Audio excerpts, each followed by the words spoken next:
Hello everyone, welcome back to Meerkat Musings. Welcome back to a rare video on behalf of Meerkat Musings, timed to tie in with the latest Meerkat Muse, which goes live about 11 o'clock, 11 a.m. Every other Wednesday. It's basically like a bi-weekly thing that I've started to do over the course of the past really the past sort of 6 months or so. Really, it's become like a regular sort of series. I just figured it wouldn't hurt to have some kind of structure going on with the website, so that's been a thing, I guess, just to kind of describe what happens to me in the course of sort of every sort of 2 week period, if you like, what I've been getting up to, what I've been doing both online and up close and personal, as it were. So in the latest Muse, just to give you a rough idea, I talk a bit about a trip to a cat cafe. Yes, they are a thing, a cat cafe in London, on behalf of, for my daughter's birthday. That's the sort of what it was for. Her 11th birthday, no less, which is quite scary. She is not my tiny baby anymore. She's grown up so fast, as they do, which is terrifying. But such is life. Everyone gets older. Kids go from being these tiny little babies that you cradle to fully fledged people, and that happens very, very quickly, quicker than you can ever imagine, really. So yeah, so she is now 11, and I don't really know quite how to compute that. I mean, my baby girl starts senior school in the not so distant future. She's just, again, I'm not really sure how to process that in my head, but there you go. So yeah, we went to a cat cafe in London. We happened to go on the one day in June where it absolutely poured down with rain, which is typical of our kind of luck, because June has been, and I mentioned this in the Muse as well, quite glorious actually in terms of weather. It's meant over the next few days to dip a little bit. There's meant to be some rain, some thunderstorms actually, but generally speaking, it still stays quite warm. And towards the end of June, the temperature's meant to sort of climb again. It's meant to be cloudy, but warm, which I can live with. I don't particularly enjoy the cold. I never have. I mean, it just cold grey skies, cold rain, wind, day after day after day. And it feels like in this country we had a very long, not winter necessarily, but it just feels like the weather stayed quite dreary for quite a long period of time. Up until the very end of May, we'd barely seen the sun. And then the very end of May, it's like someone threw a switch and we went from dank and miserable to something quite glorious, actually. Apart from, as I say, 1 or 2 days, the days where typically we're doing things as a family, out and about in London. Those days weather changes for the worse, but for the most part, the weather's held up quite nicely. So we're grateful for things like that. So, what else has been going on? Well, the Meerkat Muse, and I will link to the Muse in this video, touched upon the subject of tolerance, and in particular, this was to do with whether we tolerate the intolerance of others. And yeah, I know it's kind of like a slightly twisted kind of notion there. Do we tolerate other people's bigotry, other people's racism, sexism, and whatnot? And if we don't tolerate that, are we ourselves intolerant? Well, I guess you could argue if you don't tolerate bigotry, like that you're intolerant of something, but I think you're being intolerant of something that you should be intolerant to. It doesn't make any sense to be tolerant of ideals which are there to divide us, there to cause people pain, and in some cases to actually used to, well, I wasn't sure if the word enslave was too harsh a term, but in one sense, yes, enslave is the right word, or to oppress people, I should say. Should we be tolerant of ideals which are used to oppress people? No, I don't see why we should be. So this idea that we should be tolerant of intolerance, to me, really, it's a battle cry, that line, for people that basically want to be as racist and as bigoted as they like, and do so without consequences. Consequences being another interesting subject, actually, kind of ties into this. Case in point, and you'll see this in the Muse, you'll see this in other portions of the website recently. I've been having some discussions on the subject of tolerance and the understanding of this and how some people don't understand it. I have had a few debates with a chap from another website where he made some arguments that basically the intolerant ones are the people who argue, among other things, in favour of the LGBT community, for example. They're the ones who apparently are intolerant and selfish, among other things. It's interesting, we have at the moment, we've got Pride Month. That's what we're in right now. So it's a period of time set aside, and let's bear in mind here, it's an unofficial thing in many respects, but it's been set aside for the voices of the LGBT community, an opportunity for them to express themselves in hopefully a safe manner, in a manner where they're not likely to have problems, as it were. And this Pride Month, every year it's met with a pretty powerful reaction from religious right wingers who protest it, who insist that its existence undermines their beliefs somehow, as though somehow the existence of Pride Month prevents them from going to church. I don't understand that argument, but there you go. And basically, to cut a whole long story short, I hear this argument a lot from one particular source. The LGBT community is apparently selfish for pushing their agenda onto people. I read that as basically this guy thinks they're selfish for existing and for wanting to be treated the same as everybody else. Ultimately, for 11 months of the year, no, there is no Pride Month. There is basically just a struggle for existence in some cases. There are plenty of parts of the world where being gay or lesbian or anything like that will deny you a job. It will, in some cases, deny you a home. In some cases, it will cost you your life. Just to exist, your life can be threatened by this. And yet, these religious right groups argue that they're the ones being persecuted because suddenly they're not allowed to shove their religious views down the throats of other people who simply want to be left alone to live their lives by ways of their own choosing. Another way of looking at this is, how often do you get people from the LGBT community knocking on your door to preach the word about their community? You don't find that happening. There are no regular weekly gatherings in places to worship the LGBT community, to preach to people about it. Whereas, of course, we get that with religious communities all the time. And I just want to put on there the important note that this is not aimed at every person who's religious, far from it, but there are groups out there who insist that they basically have the right to say whatever they want without consequence, regardless of whether their arguments are designed to deny other people their rights or to suggest that other people should be denied their rights.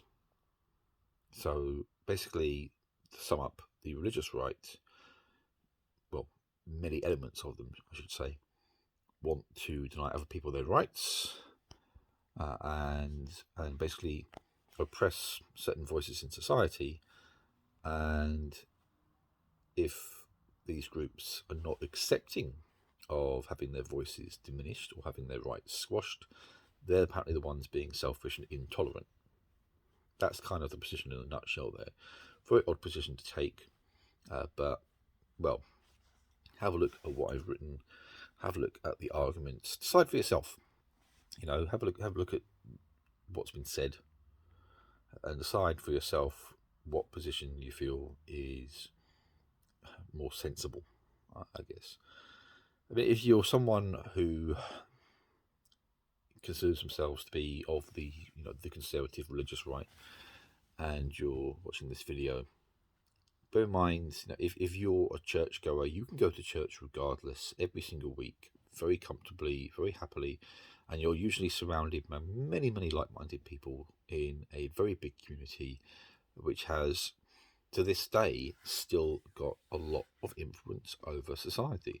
In some parts of the world, particularly America, it's still a very big thing, without a doubt.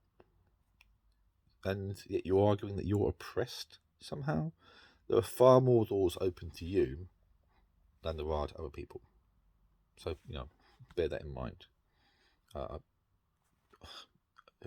That's up to you, of course, but please just stop to think for a second. You're not oppressed.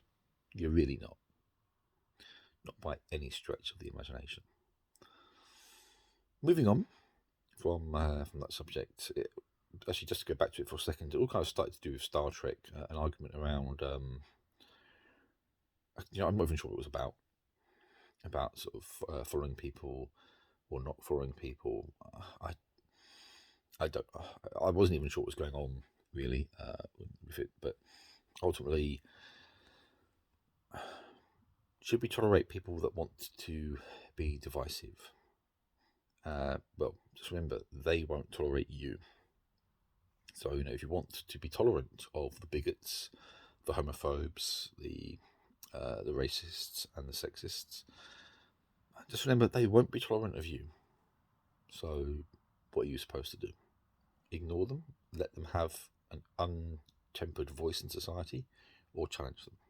Personally, I think they should be challenged. That's just me. Moving on. Something a bit more light-hearted, I guess. Nintendo. Yeah, Nintendo usually quite light-hearted. They finally gave us some more details on the long-awaited Breath of the Wild sequel. They revealed some information at the E3 convention yesterday. Not a lot. They just gave us another sort of trailer, as it were, which gave away a few new details, but not a lot at all, apart from, well, some new enemies, some new settings, and what looks like a couple of new powers for Link via his Sheikah Slate. I guess we'll have to wait and see what all that means, what it all adds up to. I actually got some kind of like Skyward Sword vibes from the beginning of the trailer, with Link sort of falling through the sky in a way that was very reminiscent of some of the Skyward Sword moments. Maybe that's intentional because Nintendo are re-releasing Skyward Sword. It's getting a Switch release quite soon, actually. So is there a deliberate connection to that somehow? I don't know. I wasn't personally thrilled with Skyward Sword, but I loved Breath of the Wild. So I don't know if they were to incorporate the best elements from Skyward Sword into Breath of the Wild, wouldn't mind that. Whether they can do that, I don't know. Whether they will do that, who knows? I get the feeling that Nintendo want Breath of the Wild to feel quite distinct to previous Zelda games, so it seems unlikely they're going to borrow too heavily from other Zelda games. But Nintendo, apart from Breath of the Wild 2, didn't really say a lot that interests me in E3. They announced a new Metroid game, Metroid Dread, which seems to hark back to the Metroid game on the SNES in terms of its look and style, just updated with new graphics, of course. One thing that was missing and not even hinted at, not even discussed at all, was this rumoured Switch Pro, which people have been talking about for ages, but Nintendo typically keep these things very close to their chest. There may not even be a Switch Pro. It's rumoured, but sometimes these things from Nintendo don't pan out whatsoever. So who knows? I'd love there to be a Switch Pro, a new version of the console that has more firepower would be quite appealing for a number of reasons. Imagine Breath of the Wild in 4K, for example. But whether Nintendo go down that road or not is anybody's guess. They're not traditionally a company which look at the power of their console; they look at the experience. So they're not usually interested in the under the hood stats.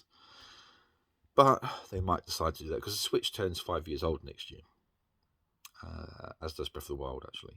So who knows? 5 years on from the launch of the console, they might decide it's time for a refresh.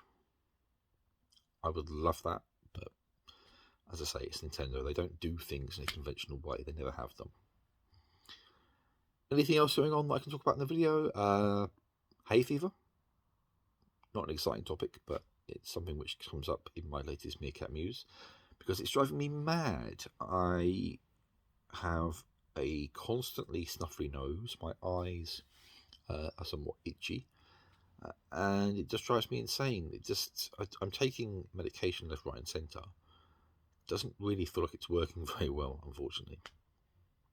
But at least I can have hay fever in the summer sun rather than hay fever cooped up indoors, which I guess is a small plus, a very small plus. Aside from that, the other thing that I've been doing over the course of the last few months is lots of ancestry research. I've been looking at the family tree. I've been delving into the past. And I've also been taking a look sideways as well to see where some of these branches lead. So in the course of looking backwards, there is in my family history some very interesting bits and pieces. There are murders, there are deportations, there are executions, for lack of a better word, and then you look at how the family kind of branches out from there, and you've got basically lines of the family living all over the world that we can all trace back to like a common ancestor. There is family in various parts of America.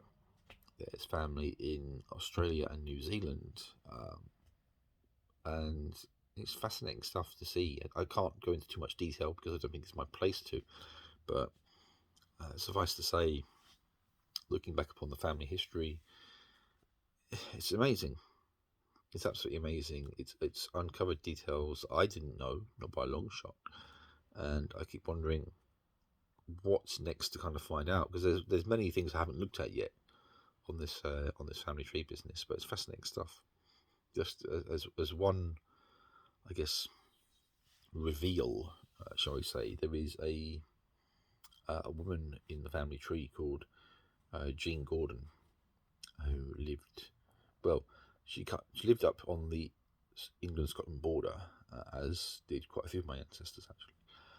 And in I think it was the 1700s, she was dunked in the River Carlisle for being uppity. Apparently, is the official description given.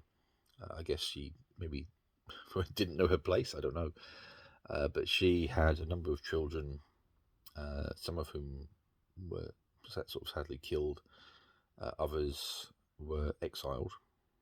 One of the common things was to exile them to the United States to work among the colonies at the time.